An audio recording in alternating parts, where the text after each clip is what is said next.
Good morning, everybody. Auronnj here with another Final Fantasy VII evercrisis video, and today we're going to talk about getting ready for our second dungeon ranking event. And if you're out there thinking, man, it feels really close to the last time we had one of these, I agree. These do feel really close together, but keep in mind the first one did get pushed back a little bit, so maybe that's why they feel so close together. Maybe the delayed release of the first one put it a little closer to the second one. Either way, I do think these are fun. I am excited to give this scoring event a good run, go for that top 100, whatever. And if we look in the notices here, something that is a nice note is that they did fix the damage, or the not damage problems, the bugs. That's the word I'm looking for. It's a very, a hard word to say, bugs. Anyway, they fixed the bugs with Mako Reactor 1. I did experience some of these myself where I'd like freeze up, have to start the dungeon over. It was a pain, so I'm happy to see those are going to be out of the game for La Pena Coast coming soon. Dungeon ranking, La Pena Coast. Yeah, you see it right there. Anyway, what are we going to focus on in this video? I want to talk about what you can do to prepare to get good scores in this event based on what it says right here. Wind will be particularly effective, and then lightning may also be effective against some enemies, but let's single in on that wind being particularly effective. This should not be a surprise, because if we go to the draw screen here, and we can go ahead and make the screen a little bigger for you guys, our newest unit in the game is Sephiroth. Our newest banner in the game gives Sephiroth access to a physical damage wind element weapon. This, to me, kind of clues me in to what we're probably going to see from these bosses. A lot of wind element weakness, which they kind of already hinted at or, clued us into, but also I wouldn't be surprised if you could physically debuff a lot of these units. Think of somebody like Cloud, who can come in there and drop physical defense. I think something like that could be important. So if you have those characters, if you've used physical defense debuffs already in the past, have those ready. I would just not be shocked at all if that was a key to getting some high scores in this event. But in this video, let's really focus in on wind, because yes, there is arrow materia out there and there's arrow blow materia out there if you just want to force some units into the wind element, but there's a lot of wind element weapons out there that characters you might have already invested into can take advantage of, and that's what I want to talk about in today's video. So let's dive in, and I want to start with Aith.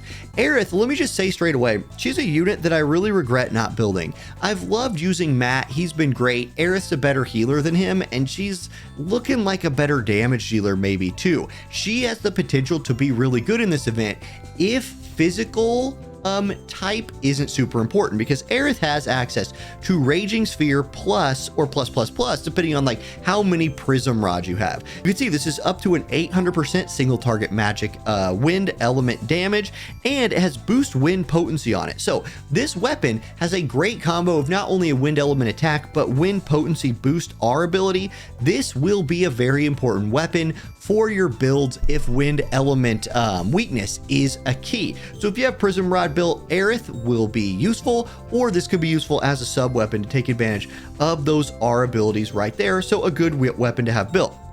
Now, looking at my notes, I want to mention something about Cloud, because Cloud is also a featured unit on our current banner, and his weapon gives you access to a group magic resist buff. Potentially that could be powerful in this, but I also want to look at a couple other options that Cloud has. One, Cloud is famously a physical defense debuffer. He's been able to do that since forever in this game. He also has access to Apocalypse. Now, Apocalypse, if you max it or have it leveled up, has a very, very hard-hitting physical attack. It also secretly kind of has boost wind element potency. So if you have Cloud and you want to use him in this event, or you find yourself needing to use him, you can take advantage of this boost wind potency with a arrow blow materia. If you have a really good one of those, allow Cloud to get in here, do some arrow blows in the fights, put out a lot of DPS. I think that could be really good. If Bloody End itself doesn't end up out DPSing the arrow blow, we'll have to see exactly how that works out. But this is kind of a sneaky way to work Cloud into your builds if you want to take advantage of the Apocalypse. Otherwise, it's a big weapon that has boost wind potency and wouldn't be a bad thing to have built up for this event, probably. Okay, next up on my list, Lucia. Now, Lucia has access to something here. It's this red gun. It is called Pulse Gun. So Pulse Gun has AoE magic wind damage. Now, if you're just fighting one boss, obviously a higher modifier single target move would be better.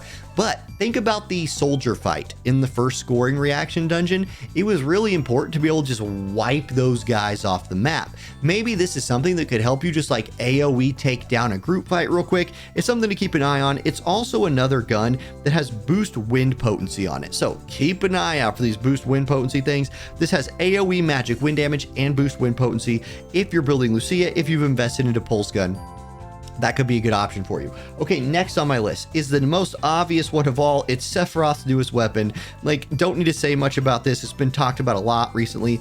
Dark Heaven, Gale Strike, 800% physical damage, wind element attack with boost physical attack and boost wind potency R ability. This weapon's insanely good. It will really boost your damage. And if the goal of this is do bunch of physical, bunch of wind element damage, you probably won't find a better DPS weapon than Dark Heavens on your Sephiroth. So there's that. Okay, next up, Tifa. An oldie but a goodie coming in here for Tifa, and I believe it's this one right here. Yes, the Motor Drive. So Motor Drive for Tifa has Sonic Spiral on it.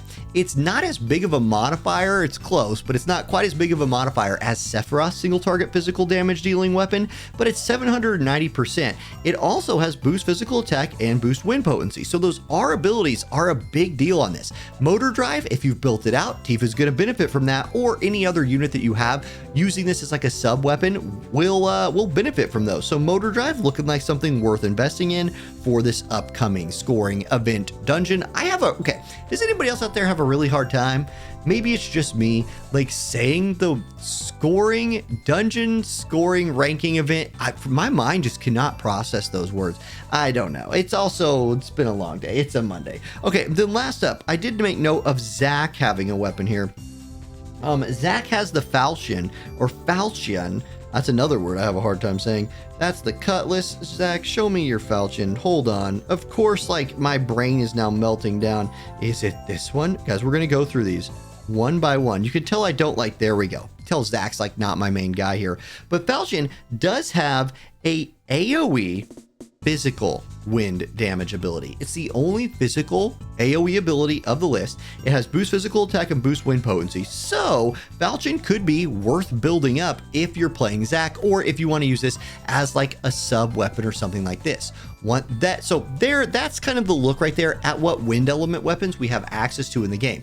Remember, if you're doing your daily farming right now and getting some materia ready, it might be a decent day. Farm the wind element materia rooms a little bit, get some wind materia cooking in your synthesis, try to hit some good stats on there, especially if you're planning on using Cloud, who can bring some wind element boost for himself and the defense debuff from his I believe Braver is the move there that does the defense debuff. So bring those, get those ready, and good luck. We'll get a lot more info on this event once it goes live, and we can see exactly what element everything is weak to, if you can debuff their physical defense, if you can debuff their magic defense, which would be a bit of a surprise to me. Again, just considering I think they're going to want to try and like push more polls on the Sephiroth banner. So that's where my brain is on that one. I'm definitely be building up Sephiroth's sword in anticipation for this event.